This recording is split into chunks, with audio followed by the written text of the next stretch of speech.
Welcome to another Hollywood Remembers video. Today, we're going to pay a heartfelt tribute to the American stars we've recently lost, as well as other beloved figures around the world who have touched our lives. Before we begin, if you relate to this content, please leave a like. It helps the channel continue bringing you tributes made with respect and affection. Thank you for being here. Now, let's begin. Seon Eun-hae was a voice actor known to many for her work on the animated series Black Rubber Shoes. She passed away at the age of 40. The news came quietly, shared by her colleague, fellow voice actor Jung Song-hoon, through social media. No details about the cause of death were made public, just a simple message that stopped people in their tracks. For viewers who grew up with Black Rubber Shoes, her voice was part of everyday life, something familiar, something warm. Voice actors often work unseen, unheard by name, yet deeply present. They shape memories without ever stepping on screen. Seon Eun-hae did that, gently, consistently. Those who worked with her remember a professional who cared about her craft and respected the people around her. There's a quiet sadness when someone like that is gone so early. So much still ahead, so much already given. Now what remains is her work, the voices she left behind, and the feeling that comes back when people hear them again. That's how she stays with us. Trevor A. Toussaint was an actor best known for his role as Walter Devereux on the British soap opera Hollyoaks. He has passed away at the age of 65. News of his death has been shared publicly, though no details about the cause have been released, just the quiet confirmation that he is gone. For longtime viewers, it was a moment that landed heavy, the kind that makes you pause and sit with it for a second. On Hollyoaks, Trevor A. Toussaint brought depth and gravity to his character. He played Walter Devereux with a steady presence, someone who felt real, complicated, and human. In a show built on long-running stories, he became part of the rhythm of everyday television life for many households. Actors like him often enter people's lives without announcement, week after week, scene after scene, and before you know it, they matter. Those performances don't disappear, they stay, in reruns, in memory, in the quiet familiarity of a face and a voice once known. That's the legacy Trevor A. Toussaint leaves behind. James Ransone was an American actor, best known for his unforgettable portrayal of Ziggy Sobotka on the HBO series The Wire. He passed away at the age of 46. The news of his death came as a shock to many who followed his work over the years. Details surrounding his passing were not widely shared, leaving fans and colleagues with more questions than answers. What remained clear was the sense of loss. Ransone's performance as Ziggy was raw and uncomfortable in the best way. He played a man unraveling, full of frustration and desperation, and he did it with honesty that stayed with people long after the episodes ended. It wasn't a role meant to be liked, it was meant to be felt. And James Ransone made sure it was. Beyond The Wire, he built a career as a character actor who brought intensity to every project, no matter the size. He never felt distant from the people he played. There was always something real there. Now, what's left is the work, the scenes, the characters that still speak when the screen lights up. That's how James Ransone is remembered. Clint Black is more than a country music star with #1 hits and industry awards. He represents a quieter story, one about discipline, patience, and the long road between talent and self-trust. This is not a story about instant success or celebrity mythology. It is a story about becoming, slowly, deliberately, and often unseen. Before the charts, before the arenas, before the name carried weight, Clint was simply a young man trying to understand where his voice fit in the world. Raised between different places and influences, He grew up anchored to music not as spectacle, but as structure. Songs were not escapes. They were tools, a way to process emotions that didn't always have language yet. Two forces shaped him early. One was discipline, the idea that talent alone was never enough. Music required repetition, patience, and humility. The other was connection, a belief that songs mattered only if they could speak for someone else, not just the singer. Between those forces, Clint learned something crucial. Music wasn't about being seen. It was about being useful. As a teenager, he didn't chase applause. He chased understanding. He learned instruments piece by piece, wrote songs without knowing where they would lead, and played wherever doors were open. Bars, small stages, forgotten corners of Texas nightlife. There was no illusion of speed. Progress came in inches, not leaps. That slow burn mattered. Because while others waited to be discovered, Clint was building something sturdier. Identity. His songwriting sharpened. His voice settled. He wasn't trying to sound like the moment. He was trying to sound honest. That choice would later define everything. When the opportunity finally arrived, it didn't feel like luck. It felt earned. Signing his first major record deal didn't transform him. It revealed him. The debut album didn't explode because it followed trends. It landed because it carried clarity. Song after song connected, not through excess, but through restraint. 4 consecutive #1 singles weren't a miracle.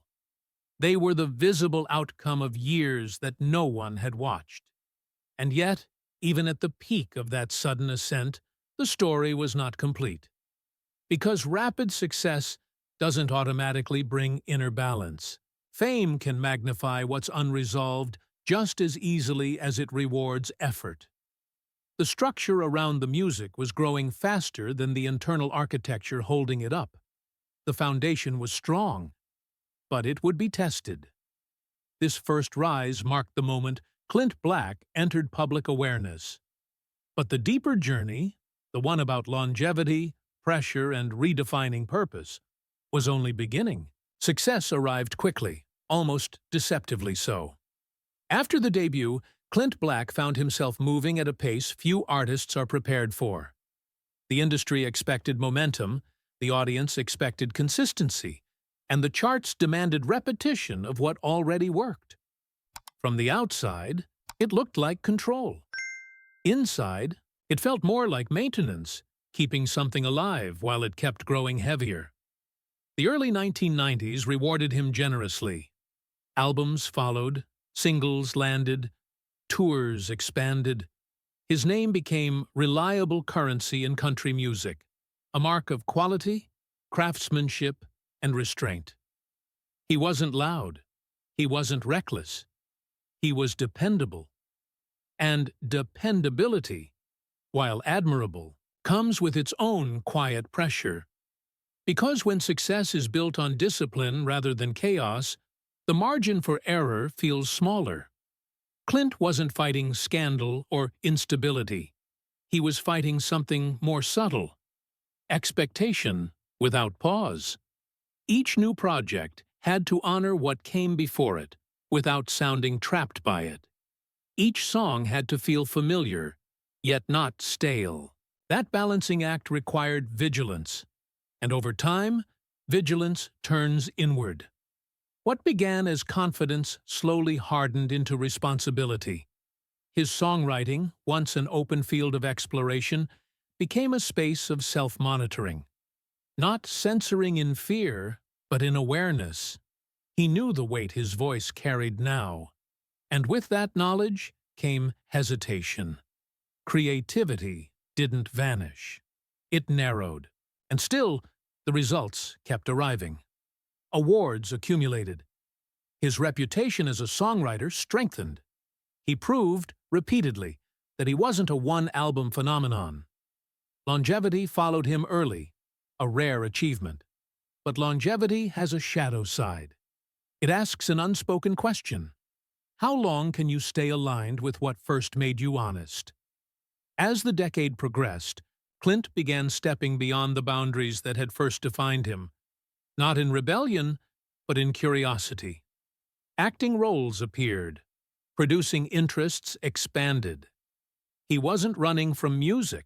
He was testing the edges of identity that success can quietly solidify. This phase wasn't about escape. It was about breathing room. The audience still recognized him. The industry still respected him.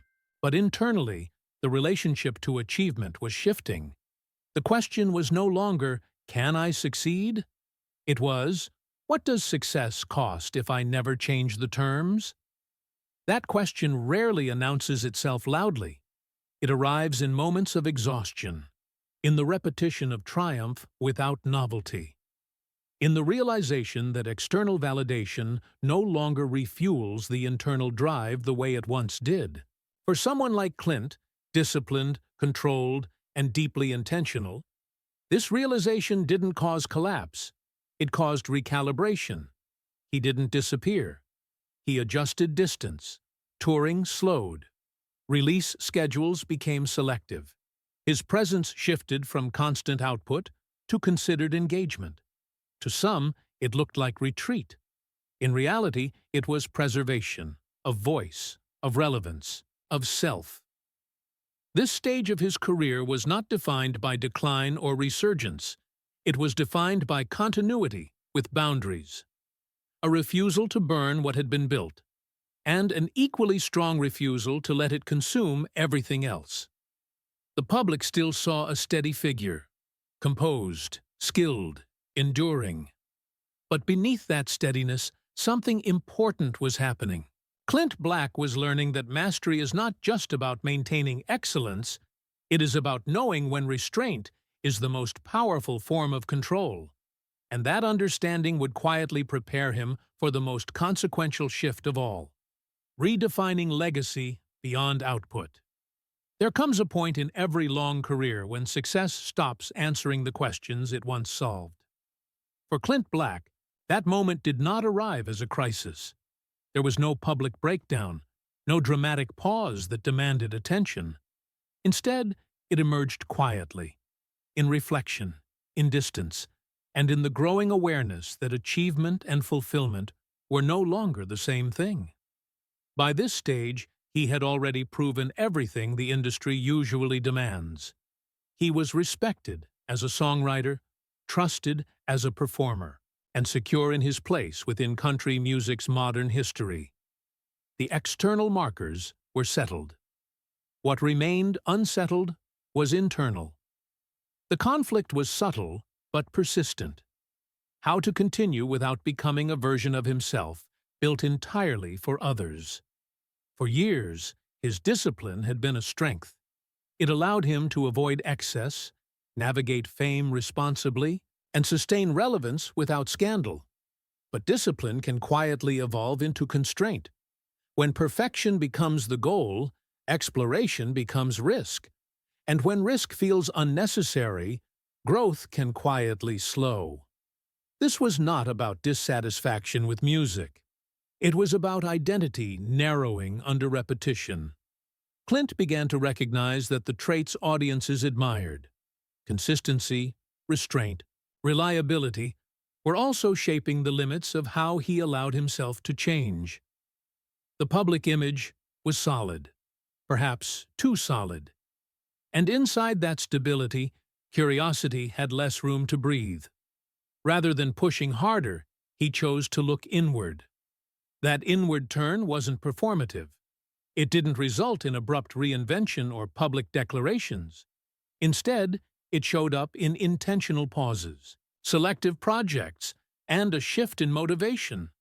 Music was no longer something he needed to prove through output. It became something he wanted to protect through meaning. This distinction mattered.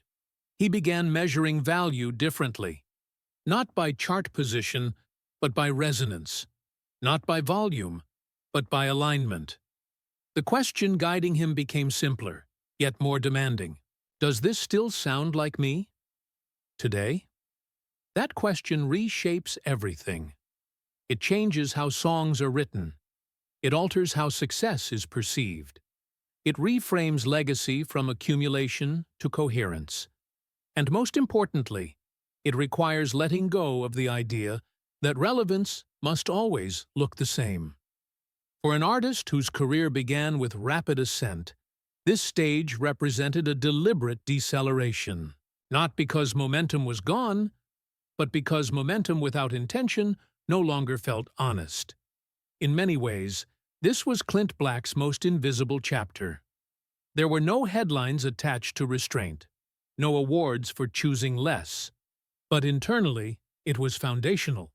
It allowed him to remain present in his craft without being consumed by expectation. And it introduced a deeper truth. Lasting careers are not sustained by constant expansion, but by recalibration.